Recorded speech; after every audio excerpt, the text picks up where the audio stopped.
Well, hello, buddy. Welcome back to Tin Man's Core Channel.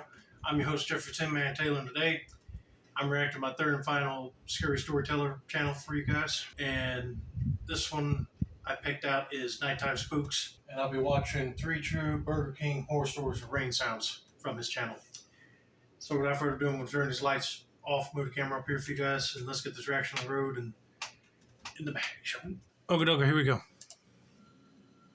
few months back, I was driving home from work pretty late one night. Okay. I usually didn't work this late, but occasionally I would have really long days and not leave until 9 or 10 at night. On this night, I got really hungry on my drive home. I saw a Burger King, so I pulled off the road and into the parking lot. If a Burger King was close by and no other fast food restaurant was either around or not open, I'll be going to their drive-thru too, because I like the Burger King burger.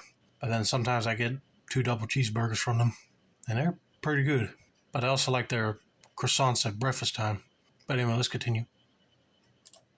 I didn't even check to see if they were open or if they had closed already.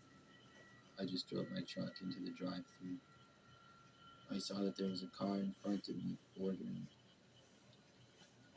About 30 seconds later, I saw another car pull in behind me. I waited there for about a minute, and the car in front of me was still just sitting there. I was getting impatient, and I looked around and I saw that most of the lights in the restaurant appeared to be off. I didn't see the person in front of me even looking out their window to place an order or anything. So I pulled out my phone and decided to see if the Burger King was closed. When I did, I saw that they were in fact closed at this hour. I wanted to leave, but I saw that the car in front of me and the car behind me were boxing me in, and the drive-thru lane was very narrow, with just enough space for one car. Okay, at this point, I'll be like, oh, dang, if it's closed, I better get out of here quick and find somewhere else to get a bite to eat. But then if 2 cars are trying to box you in, I got a feeling that they're doing that just so they can get out of their car and tell you to get out of yours, just so they can rob you and probably take the car. You never know. At this point, I'll be like trying to make a sharp turn away from these 2 cars and get out of the drive-thru quick before something like that happens to you. The restaurant was on the left side, and some bushes and trees were on the right. Oh, dadgummit.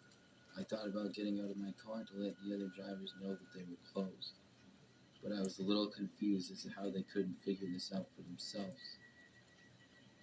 I started to open my door, but I stopped when I heard a man shout something. Then a man got out from the car in front of me, and another one got out of the passenger's door. I heard them speaking in another language that I couldn't understand. Then I looked behind me, and I saw 2 more men exiting the vehicle that was behind me. They were also speaking in a foreign language. Neither car had license plates on them, but I could see they were both black Chevy Malibus. I started to get a little suspicious. The men walked to each other and then approached my truck. One man walked to each door. When they got to the windows, I saw a man look at me and say, "Get out." I asked what they wanted. He just repeated himself and told me to get out of my car. I definitely was not going to. Then the 2 men at my rear doors tried opening them. I yelled at them to go away, but they didn't listen.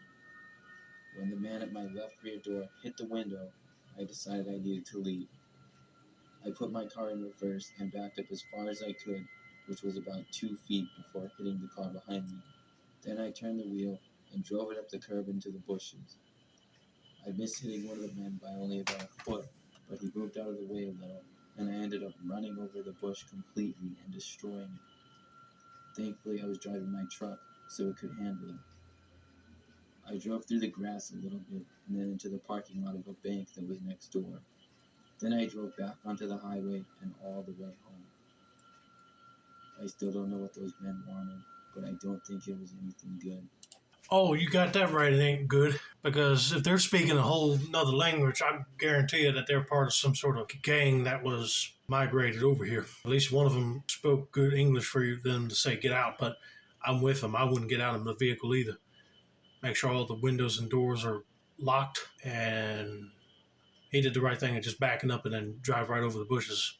But I would have been calling the cops to let them know what just happened before I got back on the highway. But I figured by the time they get there, they've probably been long gone. But maybe they were driving up there as like a little meeting spot since they figured Burger King was closed. But since he showed up and got in between them, they had other plans. Probably rob him of his valuables and his truck. I'm just glad he got out of there safe and sound, so let's get to story number 2. Me and my boyfriend were on a road trip to visit some national parks and stopped at a Burger King pretty late at night. My boyfriend and I went in, and he went to the bathroom while I ordered food for us. The old woman at the counter took my order, but I got a weird vibe from her. I wasn't too concerned though, because most nights fast food workers seem creepy for some reason in my experiences. Yeah, you got that right. Sometimes you might run into nice employees that welcome you to the restaurant and ask if they could take your order, but sometimes you might get creepy ones that just stare at you all the time, or they look tired or worn out. But as long as you get your food right, sit down and eat and get out of there, you'll be okay. After I ordered, I waited for my boyfriend to come back, but he didn't, and I don't know why I thought something was wrong. I got the food and was still waiting, so I went to the men's bathroom. As I was walking down the little hallway, I saw light coming out of the bottom of the bathroom door. I knocked to make sure he was okay, but when I did, there was no response. Then the door suddenly opened and my boyfriend walked out. I asked him why he didn't answer me, but he just walked past me with a glassy look over his eyes. I saw he had something in his hand and sped up to get in front of him to ask what his problem was. When I turned the corner, I saw him looking at the old woman that was working, and they had this look on their faces, but I didn't hear them talking at all. When I got over there, I saw he had a piece of a broken mirror in his hand, and all of a sudden he rushed towards me. I didn't know what was happening, so I grabbed his hand and I managed to knock the shard out of it. I hit the side of his head lightly because he scared me with how he was acting. Once I did, he seemed to wake up almost out of a weird state and asked what happened. I looked over at the employee and she rushed to the back of the kitchen and out of sight. Then I walked to the bathroom to see what happened when he was in there. As I opened the door, I saw an old box TV in the bathroom with a weird video playing. It had some weird shapes on the screen. I left the bathroom and told my boyfriend we should leave now.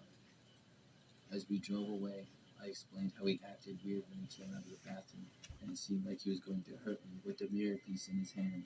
Holy crap. It seems like that old lady was up to some hypnotizing scheme. Once an unlucky customer walks into the bathroom and saw that screen with different images, he'll probably input something in their mind to act crazy and try to attack somebody. I never even heard nothing like this at a Burger King happen before. Makes me even scared to even go into their restroom ever again. He didn't remember leaving the bathroom, so we pieced together that the woman worker had something to do with the weird trance he got into. We still don't know why the woman ran to the back of the Burger King, or if she had something to do with why there was a weird video playing in the bathroom. But the rest of the drive for that night, we were paranoid of the woman following us, or what would have happened if my boyfriend didn't wake up from what happened to him. Well, I can tell you, you probably would be bruised, cut up real bad, or deleted from this earth. That lady would probably unhook the TV and hide it. Cannot believe someone would use a restaurant chain to lure in people to get hypnotized and tell people to delete someone that they're with. I mean, that's just crazy. If you go into a bathroom and you see a weird television screen or camera, I'll be like, what is this? Can't even go to the bathroom in private. But that's definitely something I would report into the police or FBI, because there's probably a whole sting operation happening there and you don't even know it. But I'm glad they got out of there and the old lady did not get into her car and follow them. That's just creepy. I used to work at a Burger King. This was the creepiest thing that ever happened. One night, I was working a closing shift. We closed at 10 p.m., and usually the early night hours were busy, and the last couple hours were very slow. At about 8:30 p.m., a man came in. He was tall, I would say over 6 feet, and was wearing a baseball cap. I stood behind the counter and walked to the register ready to take his order. But instead of walking over to me, he walked to the back of the restaurant and sat down in a booth. I guess he must have been waiting for someone or something like that. Nobody came in the restaurant until about 10 minutes later, but that person just ordered food and then left. Over the next 30 minutes or so, I noticed that the man would often look up at me as I stood behind the counter and then quickly look away. He just seemed creepy in general from the feelings I was getting. I was working with just two other people at the time, my coworkers Jen and Michael, but I felt safe overall and I wasn't really worried about the man. I mean, I would be worried because I guarantee you that guy's not waiting for anybody in particular. He's just probably waiting for the right time for when customers don't walk in and he can walk up to the cash register and demand money out of it, basically. We had about 5 more customers come in the final hour of being open, and in that time, I went to work the drive-thru window where we got much more customers. Finally, at about 9:55 p.m., it was time to start closing up, and I went to do what I usually did, which was mop the floors and clean up the seating area a bit. Michael went home, and Jen cleaned up the stuff in the back. I went out with the mop and started.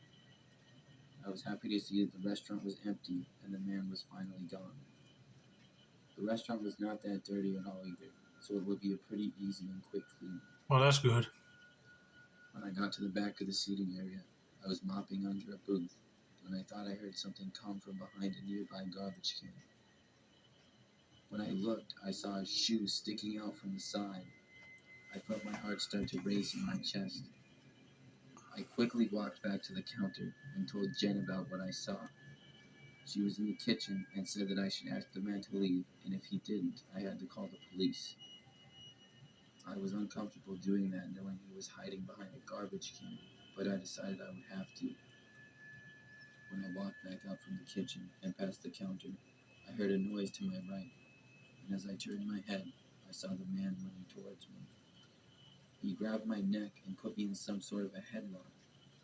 I screamed, and then he put his hand over my mouth. Then we walked behind the register. The man said that he wanted all of the money. I knew it. I thought he would have just left already, but no, he was hiding all along behind the trash can until closing time. But then she noticed him. Now her life's in trouble. He opened up the first register and started taking out all the cash that we had. Then he moved on to another one. The whole time, he had control of me by my neck. He got maybe $200 in cash, and then he said he needed to leave. He walked with me out the door and told me not to go in and call the police. Then he finally let me go and ran to his car and drove away. I walked back inside the building, but before I could even get behind the counter, I heard sirens from outside. Then Jen came running out and asked if I was okay. The man did not seem to realize that she had been working, because she was in the back. She said she called the police as soon as she heard what was going on, and then she... Oh, thank you. Because if you didn't call the cops right then and there, he would have been long gone. So now those police guys are going to stop him from leaving. When the police came, we talked to them, and only about an hour later, the man was caught.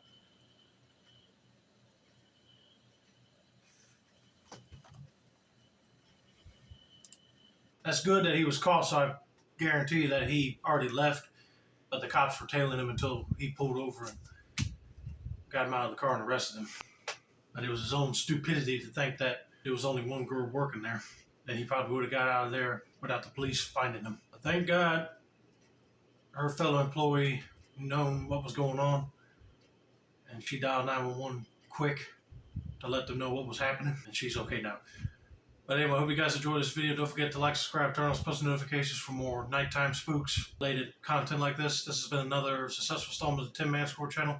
I'm your host, Jeffrey Tin Man Taylor, and that's a wrap. And have a nice day, y'all.